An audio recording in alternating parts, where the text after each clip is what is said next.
ஆனால் புதுசாக நீங்களாகவே உங்களோட ஒரு சின்ன ஒரு கோபத்தால் கோர்ட்டு கேஸ் அப்படின்னு போகாமல் இருக்கிறது ரொம்பவே நல்ல விஷயங்க.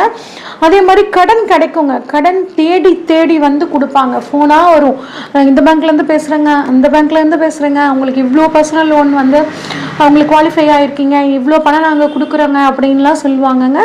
தேவையான கடன், நம்மளால் கட்ட முடிகிற கடன் மட்டும் வாங்கிக்கிறது ரொம்பவே நல்லதுங்க. சரிங்க.